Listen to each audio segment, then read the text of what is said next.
ago, I let pass a lot of gibberish and garbage that is addressed to my name because I fully understand the intentions of those who peddle it. This morning, I chose to speak to one matter that arose in the public space yesterday, courtesy of the NUP leadership headed by Mr. Kyagulanyi Robert, the NUP president.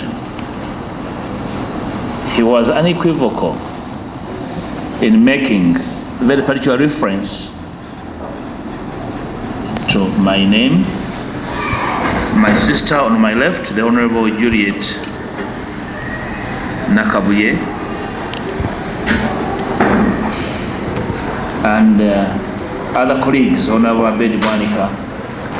Of course, you are aware, like the whole world knows, that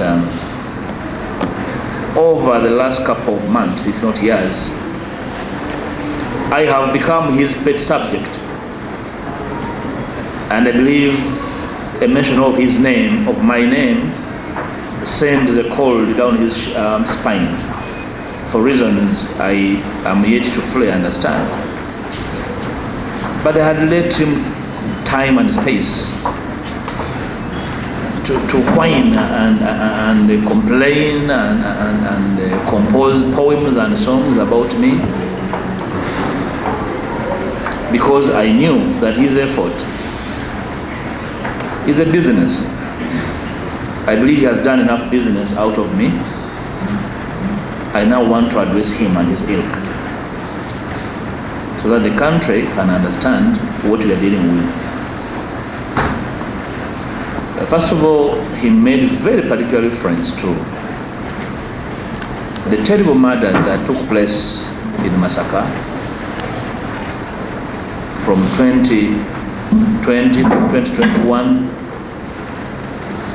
and he made reference to the fact that he's aware, he was informed that myself and the colleagues from Masaka were part. Of course, when I heard it,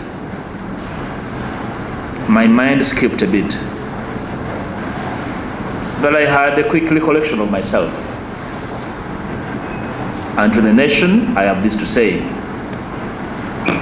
First of all, I would like to extend my sympathies to the following categories of people.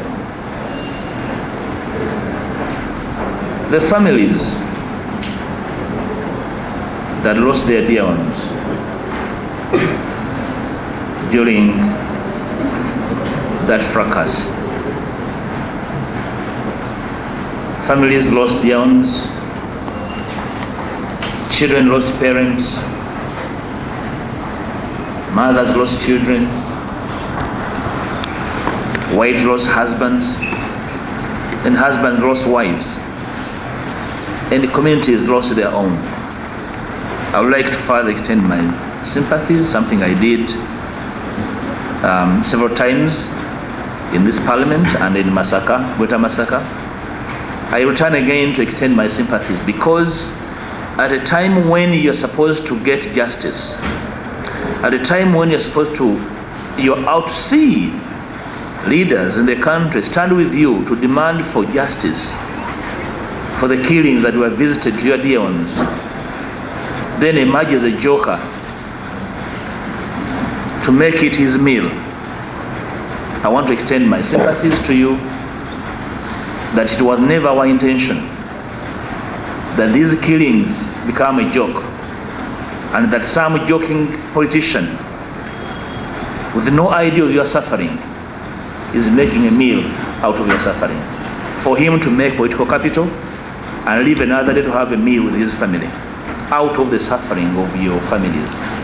Please accept my sympathies from the bottom of my heart and from my colleagues here and away. Dr. Abel should have been with us here, but he had an emergency. He also extends his sympathies to these families. Secondly, I would like to extend in a special way sympathies to the family of our departed comrade, Honorable Kyagulanyi. Kyagulanyi, we just buried a few months ago. For what he went through in a prison, suffering in hospital, where some people, again the same people led by Mr. Kyagulanyi, saw him and his suffering as an opportunity to make political capital. Some visited him in hospital to make some money out of his sickness. Some took pictures while he's suffering on his bed in hospital to extend their political shell life.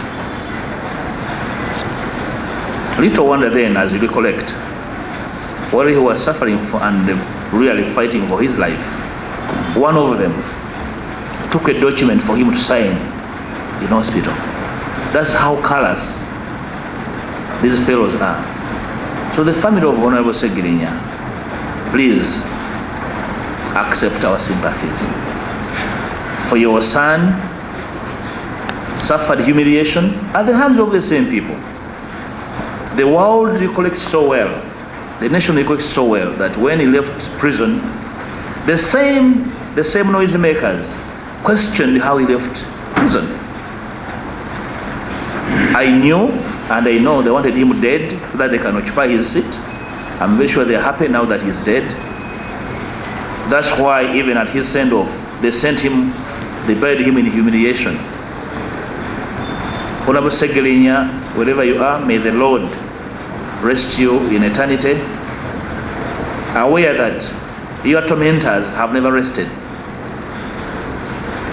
Those same people that questioned why you left prison, they even accused me of negotiating for your release. The same people questioned your death and questioned your release at the same time. And then you wonder whether they use the same heads to say the same things. So Kyagulanyi's family, please understand where we are, and please accept our apology and our sympathies for what you are going through, because for the last 4 years somebody new who had taken your son to prison, who had imprisoned your son but never said it, and only waited for him to die to speak out. How interesting. So to Kyagulanyi's family, Mr. Kyagulanyi knew that myself and others are responsible for his imprisonment. But for a man who is transparent, who is open, never had the courage to speak out when Kyagulanyi was alive, and now is coming up to you in front of cameras so that he can extend his political sell-by date. We are sorry, Kyagulanyi's family. Thirdly, I would like to sympathize with my brother, the Honorable Kyagulanyi. We witnessed what he went through yesterday.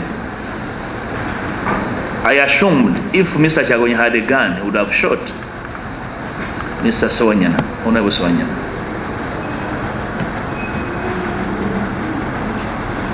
Without an iota of power, if he can behave in that manner, assuming he has some power anywhere.